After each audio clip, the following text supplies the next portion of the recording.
Final hour on KCMO. We are here at Chicken N Pickle, 135th Street in Overland Park, where this morning it was a packed house for Fox and Friends broadcast. Steve Ducey, a Kansan, was back here with 3 days to go until Super Bowl 59 between the Chiefs and the Eagles. And now Kelly Alldredge is here. She is the president of Chicken N Pickle. Kelly, good morning. Thanks for having us. Good morning. So happy to be here. Thank you. Well, you take me through setting this whole thing up. What happened to make this work? How did this come together? Well, Chicken N Pickle, we have a lot of firsts. Yeah. So we have a very nimble team. But about 4 days ago, we received an outreach from Fox and Friends that they wanted to come to Kansas City, wanted to find a local spot, feature the Super Bowl hype. Mm-hmm. It was a no-brainer. No-brainer, right? It's absolutely. And my initial mindset was, how are we going to get people there?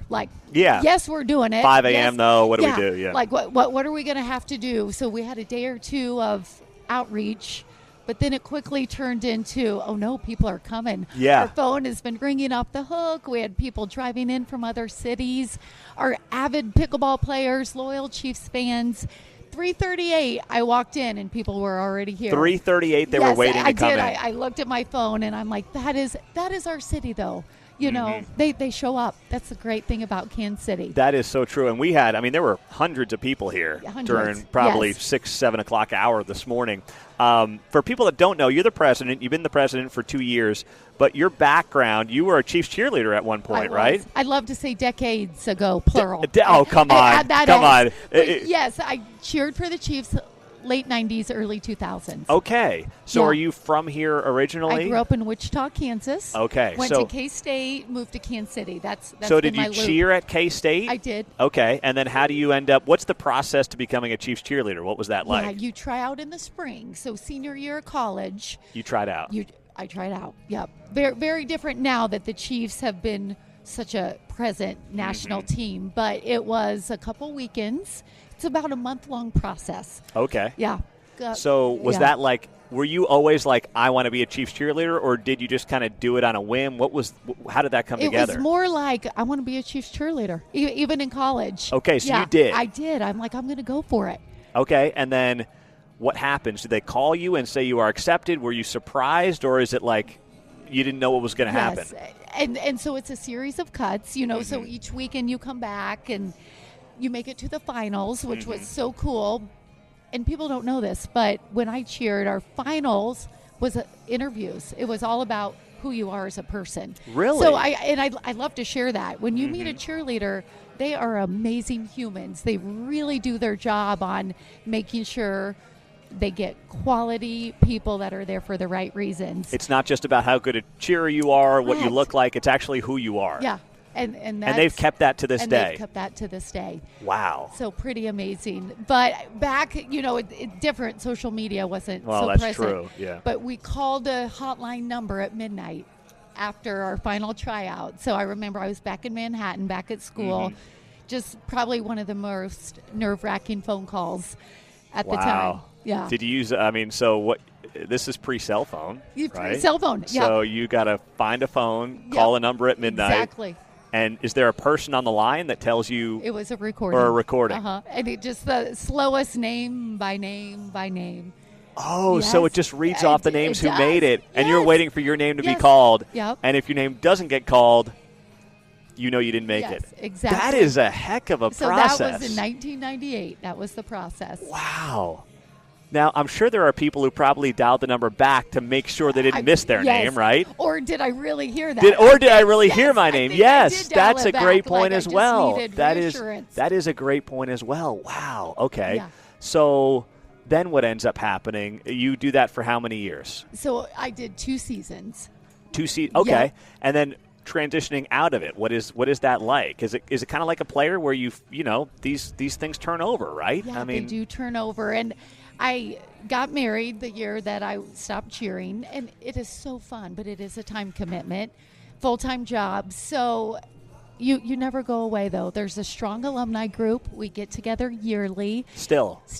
Yeah. And, seeing the cheerleaders come in today, I always feel connected. I'll always run up. I was an alumni. And it's just this really warm group still to this day. That's amazing. How many of the cheerleaders would you say stay in the region? I'd say most of them. Really? I would. Even if they're not Yes. from here, they just end up settling here Yeah. and find home here. Yep. Is Very that because connected. of quality of life, connections to the community? What drives I do. that? I feel like they fall in love with the Kansas City community. That's what I did. I always thought, I might move back to Wichita, my hometown.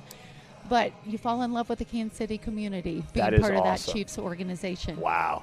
So fast forward, you've got 3 children. Yes. Grown, not almost grown, I guess you could Yep. say children. You're the president here at Chicken N Pickle. An amazing story because you were just a patron at the Chicken N Pickle up north, which I had been to many times, and now less than a decade later, you're the president of Chicken N Pickle. Yeah, I love to tell people that. Like, I fell in love with Chicken N Pickle as a customer. Yeah. I do feel like I was a part of the company from the beginning, 2016, when no one had heard of pickleball. Yeah. Started playing with my tennis friends, met the founder, who is fearless. Dave, who's great, Dave, right? who is great.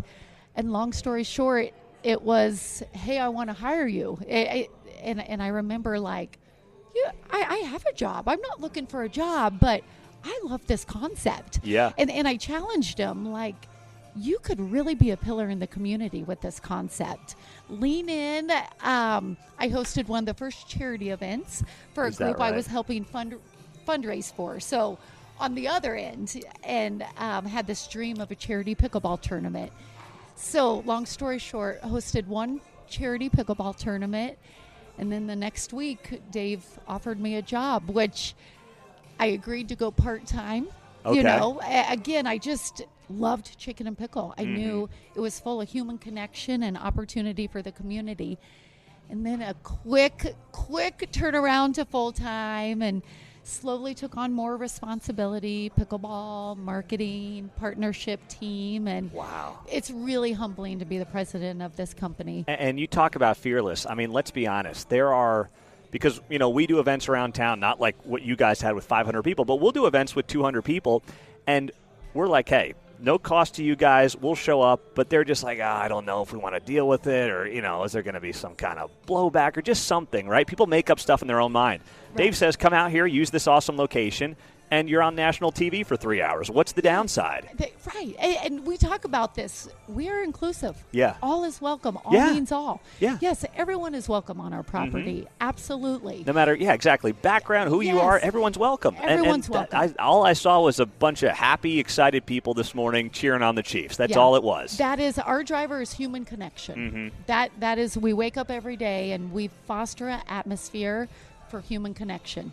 That's what Chicken N Pickle is all about. So we never turn down an opportunity to bring humans out, connect. That's awesome. Connect. And you guys now are opening up out in Vegas, right? And That is right. We are open. Mahomes and Kelsey have some investment role in that. They are part of our family and friends. So they have invested in Chicken N Pickle as a whole, all 11 locations.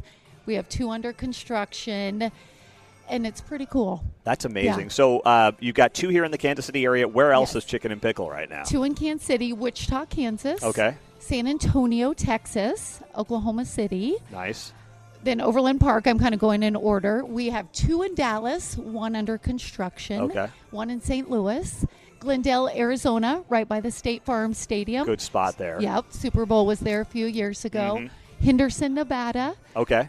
So, and we have 1 under construction in Thornton, Colorado. Where's that? Where's the Denver. Oh, it is the Denver area? We always talk Okay. hyper-local. Yes, Okay, Thornton. hyper-local. Okay, so Yes. is that like Overland Park to Kansas Yes, City, more it or less? is. Okay. Yep. Wow. So you guys are growing fast. So from your perspective, overseeing all this, I mean, there's got to be a lot of things that you have moving around right now under your umbrella. Yeah, I use the term full and abundant. Yeah, seriously. Full and abundant. And it's so fun. But there's so many layers to Chicken N Pickle, from the development to construction to operations, the food, the community, the pickleball, the backyard feel. We have ice rinks here in the winter. There's so many layers, but it's a blast. That's amazing. Yeah, and we're still learning. Yeah. That's probably the favorite part. There's no Chicken N Pickle experts. I don't know it all. Yeah, I'm still yeah. learning every day. That's kind of the mindset. We have just this gritty little team that loves to work, and we are still figuring it out. That's amazing. Now, we'll leave you here. I want to ask you kind of your best. Is there a best or favorite cheerleading story from your time with the Chiefs that you like to tell? Oh. Just like something. Okay, yeah. What stands out? What's that and one this story? is pretty phenomenal. My Okay. rookie year, we got to play Green Bay in Tokyo. Okay. And it was a preseason game. Yeah.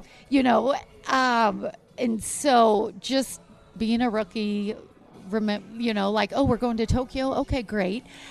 And that once we landed, it was so fun. I've never really felt famous other than when I was in Tokyo. Everywhere we went.